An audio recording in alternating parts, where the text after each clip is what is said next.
Hello, my name is A.B. Bracewell from Ready for Relationships, and I want to thank you for pressing play.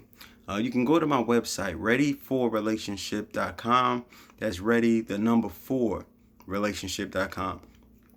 Today, I wanted to speak to you real quickly about a concept that we often hear, we often talk about, but I want to come to you from a different perspective, or at least I'm hoping it's a different perspective.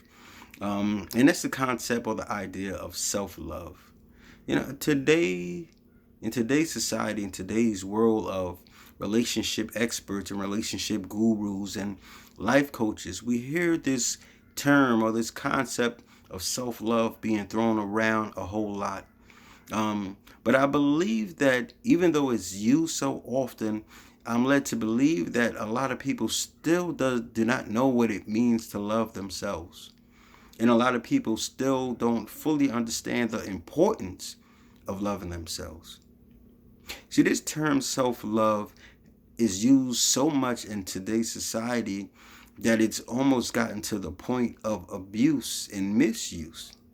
Like, I see things that are actually self-centeredness, but people are allowed to call that self-love.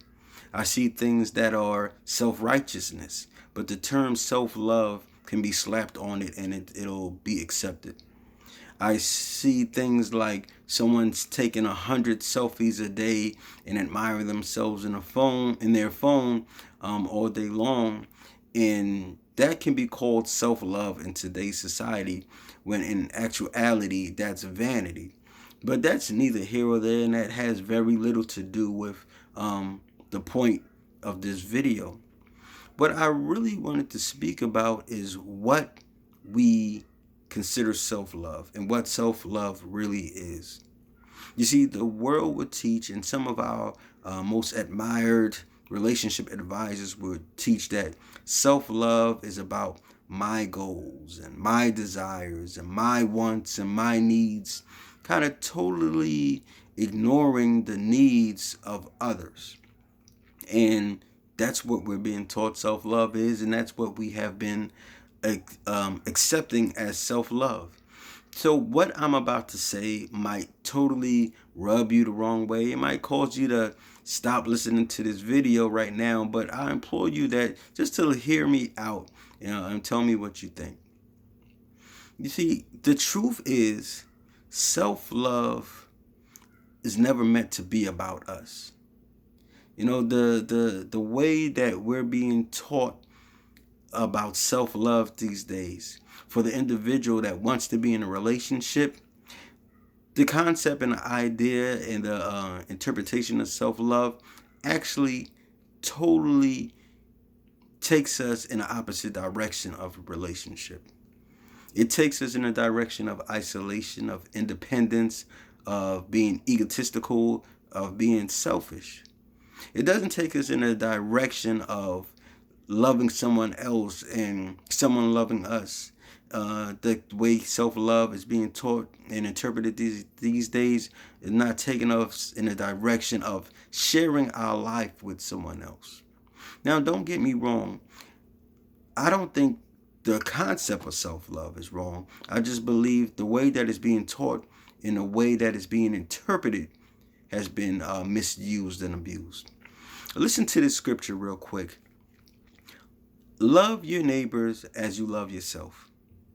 Now, a group of second graders can probably tell us what the object of that scripture, of that sentence is. But if I would ask a group of adults that's looking to be in a relationship with that object, what the object of that topic is, they'll have some issues with it. You see, self-love is not about us. Self-love is supposed to be a road to a better existence with someone else. Self-love is supposed to teleport us to a higher dimension of what we're currently doing. Self-love, it takes us down a road to loving others. And that's what the object of that scripture is. Love others as you love yourself. It's really the others, and it's not self. So the way that we were being taught self-love is taking us in the wrong direction. And I would just like for you to ponder for a minute or for a second. How are you looking at self-love? What do you think self-love is? And what do you think the intention of self-love is? As I said, self-love should not be the epitome of our love life. Self-love should be only exercised to take us to the next level of learning how to love other people. If your self-love is making you more selfish, if your concept of self-love is making you more impatient, if your concept of self-love is making you more guarded, is that love? And how is that concept helping you to develop and grow with others? So, like I said, the way I'm thinking, my perspective on self-love, or the way I'm thinking is being taught, it goes against what the world is thinking. It goes against what some of our great relationship gurus are teaching these days. But maybe that's because I'm taking my interpretation or my definition of self-love from a different source. As I said, that's the scripture. Love your neighbors as you love yourself. And if my memory is serving me correctly, there's nothing in the Bible that's actually teaching us to love ourselves for the sake of loving ourselves. It was always about eventually loving someone else.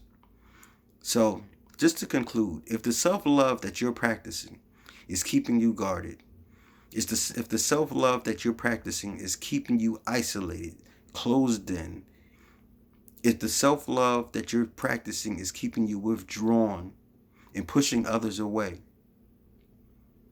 what good is that self-love doing you? Love others as you love yourself. The object is to learn to love others. You can go to my website, readyforrelationship.com. You can look me up on Instagram at Ready for Relationships, or you can just go to my Facebook page at AB Bracewell and just do a search. Tell me what you think. Leave your comments. Inbox me. Just let's connect. Let's talk. Let's discuss. Tell me what you think about my perspective on self-love. I would love to hear from you.